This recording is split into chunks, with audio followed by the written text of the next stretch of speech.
नमस्कार, आप देख रहे हैं जीके न्यूज नेटवर्क और दिन भर की कुछ खास खबरों के साथ मैं हूं आपके सामने प्रभा शर्मा। तो सबसे पहले नजर डालते हैं सुर्खियों पर। राकेश टिकैत की हुंकार, सरकार बिल वापस नहीं लेगी तो हम गद्दी वापसी की करेंगे बात। झारखंड में 1 मार्च को पेश हो सकता है बजट, आज लग सकती है मुहर। राकेश टिकैत से मिले झारखंड के कृषि मंत्री बादल, पत्रलेख पिलाया पानी। मुख्यमंत्री हेमंत सोरेन ने बीजेपी को बजट पर घेरा, पक्षपात का लगाया आरोप।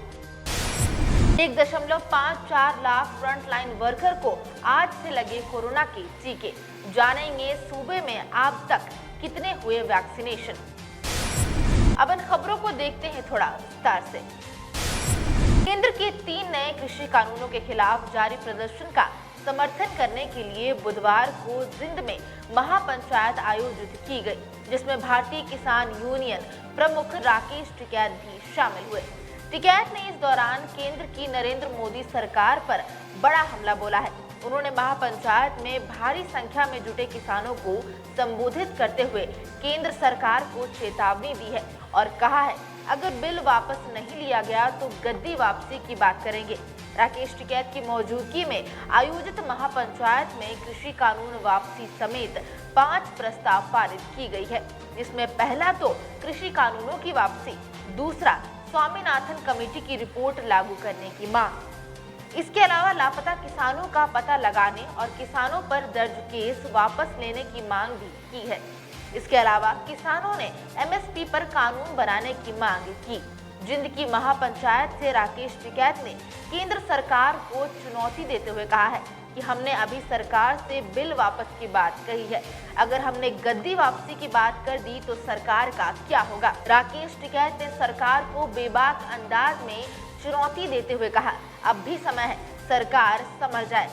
गौरतलब है कि केंद्र सरकार के 3 कृषि कानूनों के खिलाफ पिछले 2 महीने से भी ज्यादा अधिक समय हो चुका है, जहां पर हजारों किसान जमे हुए हैं।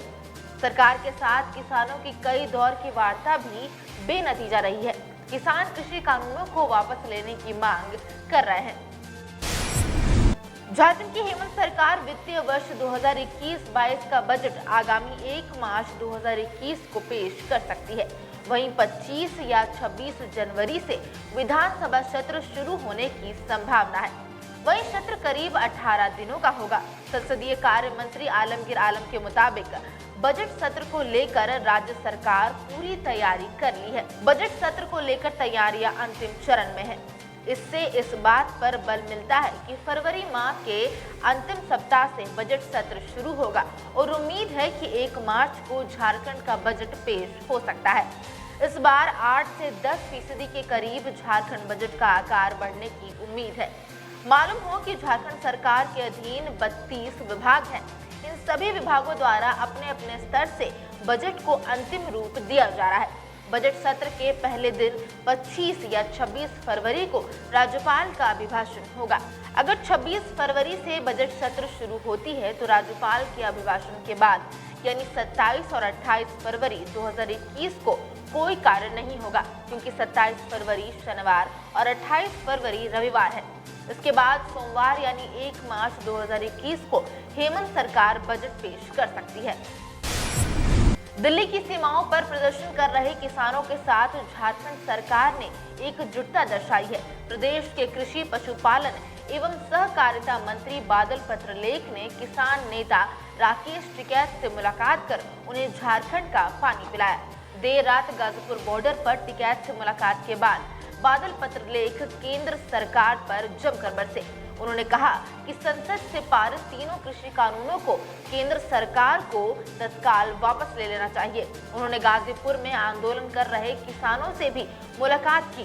कृषि मंत्री ने टिकैत एवं आंदोलन कर रहे तमाम किसानों को झारखंड सरकार की ओर से आश्वासन दिया कि न केवल हेमंत सोरेन सरकार बल्कि झारखंड के लोग, वहां का पवित्र जल, जंगल और जमीन भी अन्नदाताओं के साथ है।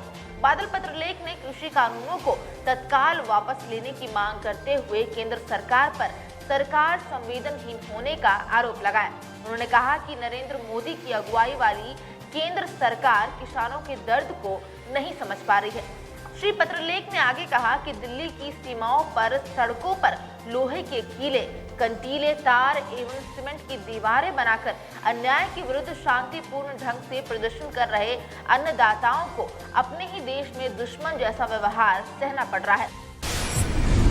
मुख्यमंत्री हेमंत सोरेन ने आम बजट को निराशाजनक बताया है। उन्होंने कहा कि इस बजट से झारखंड को सिर्फ निराशा हाथ लगी है। बजट उन्हीं राज्यों पर फोकस है जहां चुनाव होने वाले हैं।